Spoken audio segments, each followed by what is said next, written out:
A backbone, man. Meg is trying to stress me out today. I'm just kidding. Go ahead, Meg. How does the conversion work from a term to an IUL? You just convert a percentage, and it depends on the company. Not every company offers it, right? And then you can convert. So if you have $500,000, you can convert a quarter mil of that. So whenever you are doing that, well, this is more of like a broad question. What companies do you prefer? Because only the ones that can. So NLG can. That's company. And then I would say, I don't know who else. North American. So American National don't have term. Corbridge. Corbridge can. Remember, Anico don't have term. That's right. They cut out their term. Yeah, 2 years. Yeah. By the way, competitive term. Yeah, they were good. My brother has one. They have a competitive term. All right, so what on IUL? Let's go. What do y'all want to talk about now? Now we got a whiteboard. Okay, boom. So simplify, right? Mm-hmm. This is for, someone who's new, not heard of an IUL, barely knows about insurance. So for me, I normally go in. I just explain it the same way I explain it to everybody, but I sometimes feel like I have to explain to somebody who doesn't even understand how insurance works. But for you, I've noticed that you simplify just explaining about the services. So like, can you? And I know some new people here would like that. Can you just simplify it? Like, hey, decide how you all work, dry it out, and all that. I mean, then where's your one? All right, so. Let's say I'm just going to do some concepts. Nothing I do you've never seen if you've been playing it with me. I always start off with this. Who's read tax-free retirement? Oh yeah, mandatory. Okay. I always start off with investments fall into two bubbles. Taxable and tax-free. I love this pen you got. The taxable falls into two buckets. You got stocks, and you can use this as a cheat sheet to collect data, and I'll show you how. CDs, these are taxed as what? What are these taxed as? Tax now. Capital gains. Oh, capital gains. Okay.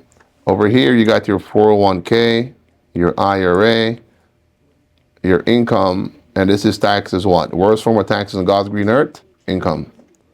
Now, Devin, which one of these investments do you have? So this can be used as a cheat sheet. So what do you have out of these investments? Stocks, 401k. And I would circle it. Mutual funds too. Mutual funds. Now, okay. Now that we know he has these three things, what are some follow-up questions we could ask? What's your investment philosophy? But we already found that out. He got stocks and mutual funds and 401k. So the 401k, is your job matching? Okay, great question. Is your job matching, Devin? Yes, they are 3%. And then how much do you put in? I'll put in up to the match, so 3%. So Devin puts 3 to 3. I'm sorry, Coach. What was the last one on that side? What? 401k. income. Oh, Income tax. So Devin, is your stocks and mutual funds, is that a systematic contribution or as you go? No, it's systematic. So every 2 weeks, every month? Every Friday, I pay.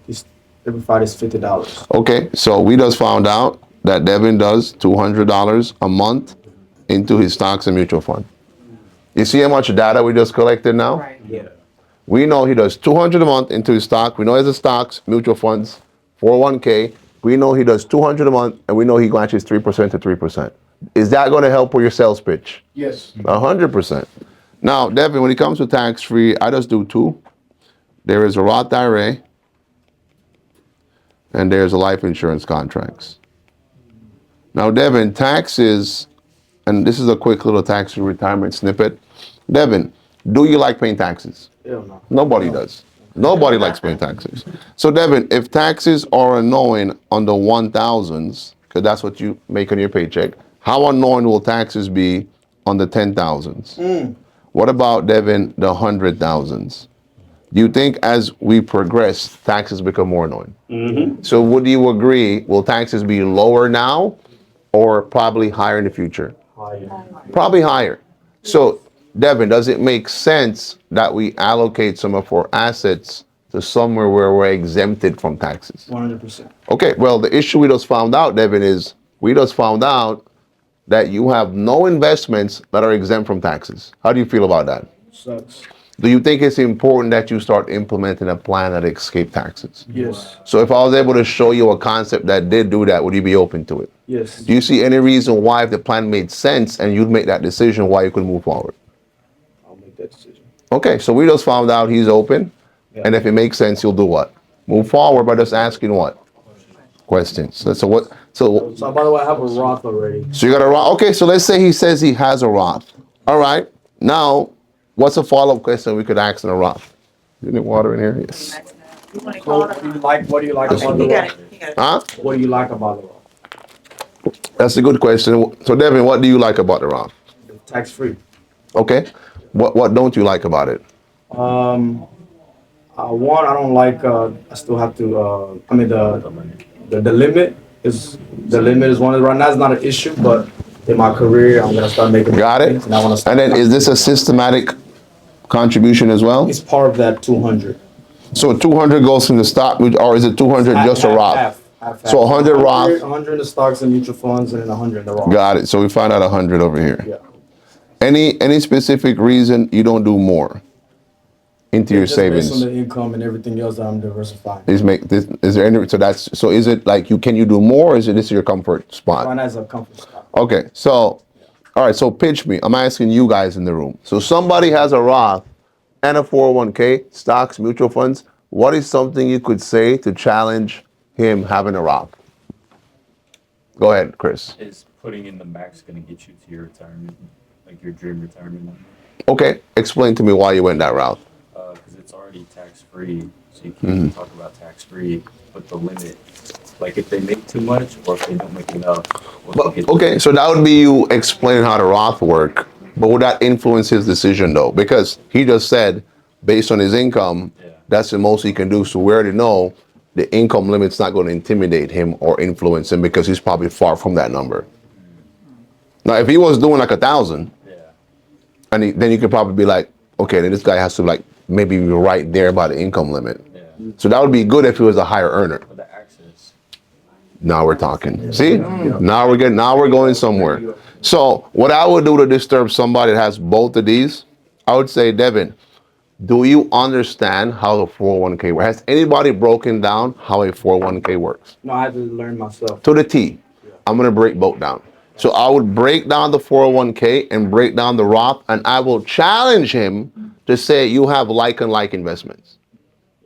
One's tax deferred, one's tax free. When can you touch both of them? Devin, how old are you? 24. So you're telling me that both your biggest liquid assets you're about to build, you won't be able to touch for another 36 years. You're telling me in the next 36 years you don't want to buy another car, you don't want to get a house, you don't want your kids won't need to go to college. You might not. The kids might break one of the washing machines. There won't be emergencies where you might need to be able to what? Access. So maybe we have to look at a more liquid asset. And after that, he only has a 13-year window, For what? like the RMD. I mean, so RMD is never going to be like for a young person. Get them to think about 6 years work alone. Get them to 73. It's going to be a little bit tougher. But you're going to explain that when you break down the 401k and the Roth. All right, so now that we got our premises taxable, tax-free, we're good? Yeah. What book is this? Tax-free retirement. All right, so we're going to scratch this page. Coach, right there, would you also ask them how much are they okay with losing? Yep, I was going to say that. He's 24, man.